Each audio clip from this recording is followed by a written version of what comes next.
আসসালামু আলাইকুম ভিউয়ার্স, আপনারা সবাই কেমন আছেন? আজকের পর্বে আপনাদের সঙ্গে শেয়ার করব মুড়ির কালো জাম মিষ্টি। আমরা মিষ্টি এমন কোনো পার্সন নেই যে পছন্দ করি না। মিষ্টিটা আমরা ছোট বড় সবাই পছন্দ করি। অনেক সময় দেখা যাচ্ছে যে মুড়ি খাওয়া হয় না, মুড়িটা নরম হয়ে যায়, ওই ক্ষেত্রে আমরা মিষ্টি বানিয়ে খেতে পারি। নিয়েছি আমি 2 কাপ মুড়ি। ছাতুটাকে আমি ব্লান্ডার করে নিয়েছি। আপনারা যদি চান তাহলে শিলপাটাও বেটে নিতে পারেন, সেটাও ভালো হয়। আমি একটা প্যান নিয়েছি, প্যানে দিয়ে দিচ্ছি 1/2 কেজি দুধ। দুধটাকে আমি আগে থেকে জ্বালিয়ে নিয়েছি। এখন আমি দুধের ভিতরে ছাতুটা ঢেলে দিচ্ছি। ছাতুটা দেওয়ার পরে আপনার জালটা একবারে মিডিয়াম আঁচে দিতে হবে, হাই স্পিডে দেওয়া যাবে না, তা না হলে লেগে যাবে। অনবরত নাড়তে থাকতেই হবে, নাড়া কখনো থামানো যাবে না। হয়ে গেছে, এখন আমি নামিয়ে নিয়েছি। দিচ্ছি আমি 1/2 টেবিল চামচ বেকিং পাউডার,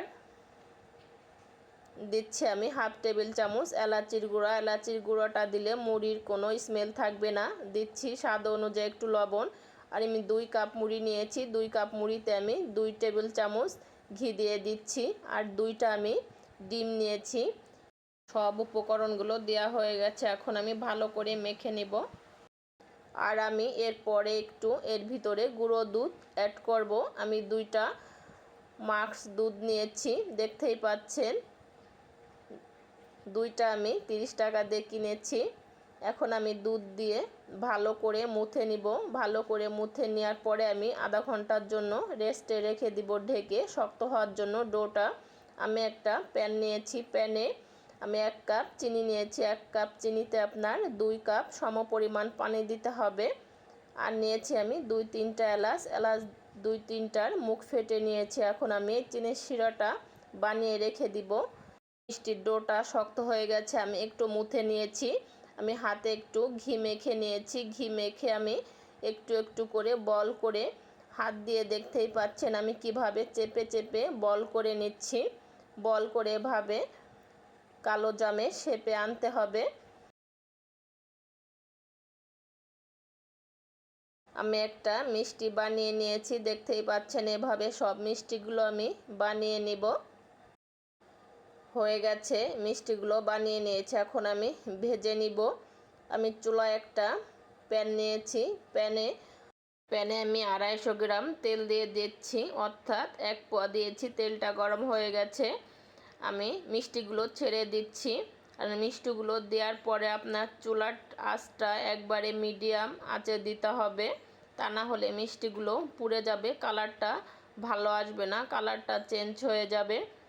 মিষ্টিগুলো এপিট ওপিট করে উল্টিয়ে দিচ্ছি। এপিট ওপিট করে ভালো করে আপনার কালো জামের কালারটা নিয়ে আসতে হবে। দেখতেই পাচ্ছেন আমার কালো জামের মিষ্টিগুলো কালারটা কতটা সুন্দর হয়েছে। হয়ে গেছে, এখন আমি উঠিয়ে নিচ্ছি। আমি আগের থেকে চিনির শিরাটা করে রেখেছিলাম, সেই শিরাটা আমি আবারও চুলায় দিচ্ছি। চুলায় দিয়ে গরম করে নিব। চিনির শিরাটাকে আমি আরেকটু ফুটিয়ে নিচ্ছি। চিনির শিরাটা ফুটে গেছে, এখন আমি ভাজা মিষ্টিগুলো চিনির শিরার ভিতরে ঢেলে দিচ্ছি। মিষ্টিগুলো ঢেলে দেওয়ার পরে একটু নেড়ে চেড়ে আমি 10 মিনিটের মতো মিষ্টিগুলো জ্বালিয়ে নিব। ঢাকনা দিয়ে ঢেকে মিষ্টিগুলো জাল দিতে হবে। ঢাকনা তুলে জাল দিলে পরে মিষ্টিগুলো চুপসে যাবে, ভালো হবে না। মিষ্টিগুলো হয়ে গেছে, দেখতেই পাচ্ছেন আমি 10 মিনিট জ্বালিয়ে নিয়েছি। দেখলেন তো কত সহজে মুড়ি দিয়ে কালো জাম মিষ্টি তৈরি করে ফেললাম। আপনারা আমার রেসিপিটা ফলো করে এভাবে তৈরি করে নিতে পারেন। বাসায় যদি মুড়ি থাকে, ওই ক্ষেত্রে অনেক সময় আমরা ফেলে দেই, ফেলে না দিয়ে আমরা মিষ্টি তৈরি করে খেতে পারি। এখন আমি কালো জাম মিষ্টিগুলোকে ঢেকে 7 থেকে 8 ঘন্টার জন্য রেস্টে রেখে দিব। এতে করে যেটা হবে, চমচমের ভিতরে চিনির শিরাটা ঢুকে যাবে। মিষ্টিগুলো আমি 7 থেকে 8 ঘন্টার জন্য রেস্টে রেখেছিলাম। এখন আমি মিষ্টিগুলোকে পরিবেশন করে নিচ্ছি।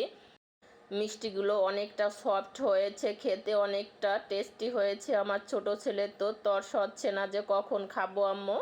আমি তাকে আগে থেকেই দিয়ে রেখেছি, সে আগে থেকেই খেয়ে নিয়েছে। খেয়ে বলে যে আম্মু অনেকটা টেস্টি হয়েছে। আপনাদের একটু আমি কেটে দেখাচ্ছি মিষ্টিগুলো কতটা সফট ও ভিতরটা জালিদার ভাব হয়েছে। দেখলেন তো কত সহজে মুড়ি দিয়ে মিষ্টি তৈরি করে নেওয়া যায়।